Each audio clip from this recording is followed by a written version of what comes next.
The wait is over. Marvel has finally released Fantastic Four First Steps in theaters, the final film before Avengers Doomsday comes out next year. Believe it or not, this is the fourth reboot of the Fantastic Four on camera, so this new reboot has a lot riding on it. I finally got to watch it, so let's talk about Fantastic Four First Steps.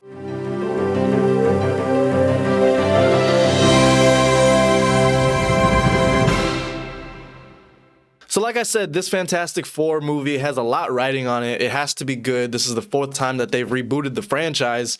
And, it's a very integral part in how the Marvel Cinematic Universe is going to go forward. In the film, the Fantastic Four must protect their 1960s-inspired retro-futuristic world from the planet-devouring cosmic being Galactus. Let's just go ahead and jump right into what I thought about the story. Overall, I think the screenplay is great. The story involving, the Fantastic Four having to save their world from Galactus, but being conflicted by their own personal problems makes them struggle with solving this particular problem. This is the biggest threat that they've ever come across in their world, in their universe, because this is a different universe. That's not a spoiler. We've seen the trailers and everything like that, so that's not a spoiler. But in the film, Reed is the smartest man in the universe, yet we see him struggle throughout the entire movie to solve this huge issue of Galactus devouring their world. It really does feel hopeless, and it feels as though they have nowhere to run. None of the dialogue felt expository to me. It felt like characters who speak very naturally to each other because, I think that they have a lot of chemistry, which goes to show how good the performances of these main characters are, which we'll get into later in the video. But the overall story of it makes Fantastic Four kind of feel like an MCU movie that doesn't feel as though it's pushing towards something else. It feels very singular. It feels like a singular story that's closed off from everything else happening in this crazy Marvel Cinematic Universe where they're always setting up future projects and stuff like that.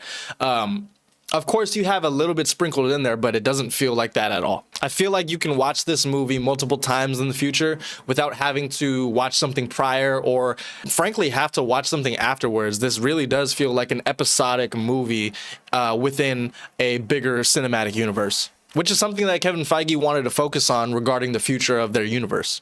Like I said, I feel like it's not a spoiler to say that this film takes place on a different Earth, in a different universe, where the Fantastic Four are the main heroes of that Earth. So being able to separate themselves and having Galactus actually be a real threat to this world was great. It really helped with the suspense because, if you're a hardcore Marvel fan, then you know how big and just how important Galactus is supposed to be. And in this story, in this movie, I actually felt as though I didn't know what was going to happen at the end of the movie. With Marvel movies, you kind of have like a sense of what's going to happen because you see what's coming forward down the line. But in this movie, it's a different universe. So I didn't know what was going to happen. And I know for a fact that Secret Wars is coming, so I didn't know if Galactus was going to succeed and devour their world because they are from a different world. I didn't know.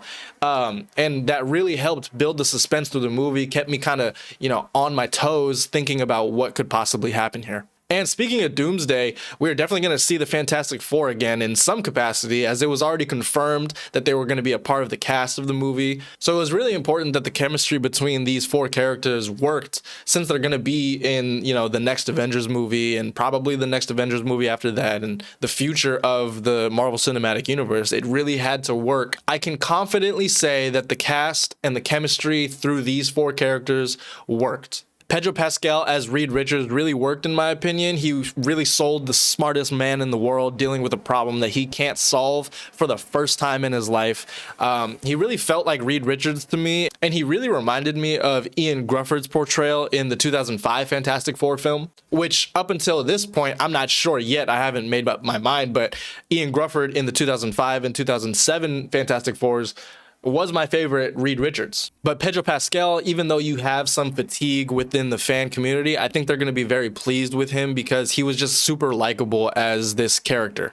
Vanessa Kirby as Sue Storm also really worked for me. She felt caring and loving to her whole family, not just Reed or not just Johnny. She felt as though she was a very important part of the team. She made it feel like the team could not function without her. She felt like the anchor of the team. Not necessarily the leader of the team, but just the anchor of the team. She played the character very softly, and I think that was kind of needed because, with everything going on, we needed some of that soft, motherly kind of behavior out of Sue Storm. And Johnny Storm, played by Joseph Quinn, was also a bit of a controversial casting when it first came out, and I thought he killed it. I think he was a standout of the Fantastic Four, not just the movie, but the team in general. He was not treated as some side character. He did feel integral to the team, which is kind of a plot line within the movie once you see it. But he wasn't too annoying. He wasn't, this huge dick to Ben. He was kind of just like this playful brother, but it didn't feel forced, like he was trying to be a dick or he was trying to overplay the fact that Johnny is confident. Johnny is like this, big bravado character. It just felt like he was playing a normal dude, but kind of a smart-witted character and, throws out some jabs here and then. Last but not least of the core four, I think Ebon Moss-Bachrach as the Thing was wonderful as well. I love that he kind of felt like Reed's wingman. I mean, in the comics, he's his best friend, but in here, it felt like he was his best friend and his wingman. If Reed was Maverick from Top Gun, I think the Thing was Goose. They just kind of had that relationship, but then also, you'll see in the movie that when shit goes down, they work really well together. And he really just felt like Reed's friend who knew him more than anybody else in the group. Of course, you can't talk about the Thing without talking about his chemistry with Johnny, and that was spot on as well. Frankly, everyone's casting in the team was perfect. I think they all had their moments to shine with each other. Johnny had scenes with Ben that, like we expected, but he also had moments with Reed and Sue that were just as good. And then it goes for everybody else. The Thing had moments with Sue, and it was all vice versa. It felt really good. It felt like they were a team. It felt like they were a family. I quickly want to talk about Julia Garner as the Silver Surfer / Shala Ball. She was so great in the movie. Her character arc for a supporting character too was good. I think that, in the film, she had to question whether or not she was doing the right thing for Galactus, and that really did feel a lot like Silver Surfer. And finally, let's talk about Galactus. I think they did Galactus perfectly in this film. They made him scary. They made him a threat. That also has to do with the story, but they made him a threat. And Ralph Ineson as the voice of that threat was perfect. A lot of Galactus's motivation through the movie too made a ton of sense. He wasn't just some big bad guy. He actually kind of was able to delve into his backstory a little bit and why he was doing the things that he's doing.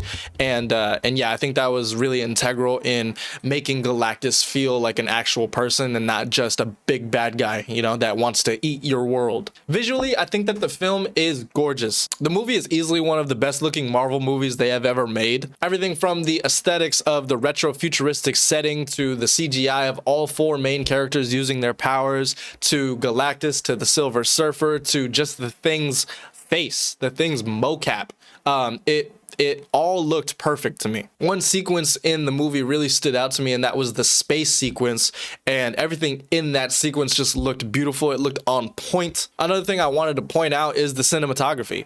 I don't study cinematography hard, but the way that this movie looks so much more different and more stylized than a movie like, Ant-Man and the Wasp: Quantumania, where everything looks like it's shot on a green screen. It feels like this movie is shot like a regular movie, not just a superhero movie in a superhero universe, if that makes sense. Feels like a movie. And I can't really explain that more than that. It just feels like a movie. And if you guys have been watching MCU movies recently, then yeah, I think you'll understand what I mean by this. Let's go ahead and move on to the director of the film. I think Matt Shakman, who directed WandaVision, did a solid job at directing this film. It's his first movie, and like I said, he worked on WandaVision for Disney+, but this is where I kind of get into sort of my only negative of the film. He was great at directing everything in the movie, but I felt as though the pace is so rapid fire in the first act that it was hard to catch up with the team. I felt like the film needed another 10 to 15 minutes to really breathe, but the film moved so quickly from the jump that once we get into the actual plot of the film and what is actually happening and it slows down a little bit, it was kind of jarring to me. It wasn't a bad thing, it was just kind of jarring. Just a little bit though, because the plot called for the film to slow down, right? It's just the fact that the first 30 minutes of the movie was so rapid paced that once we got into the movie, I was like, oh my God, it's kind of shocking. Michael Giacchino did the score, and I also think that the score is perfect. Michael Giacchino needs to do every single score for Marvel moving forward. He just knows how to match film to music, and it goes together so beautifully, like a peanut butter and jelly sandwich. Like, it's just perfect. It matched everything. That Fantastic Four thing just get you really, really hyped for it. You know, the action scenes felt really pivotal, not only because of what was happening on screen, but what you were hearing and what you were feeling when that music hits, and then you kind of feel that tense up in your body. And just a quick little section for nerds. We'll touch more on this probably in future videos, but I love that they made Galactus a huge threat, like I said multiple times within the video, but he's not a cloud. I'm very happy that he's not a cloud. I really loved that damn post-credit scene. I feel like Marvel is back to having post-credit scenes that actually set things up for the future. You don't get unanswered questions for years and years and years. Harry Styles in Eternals. Scorpion in Spider-Man Homecoming.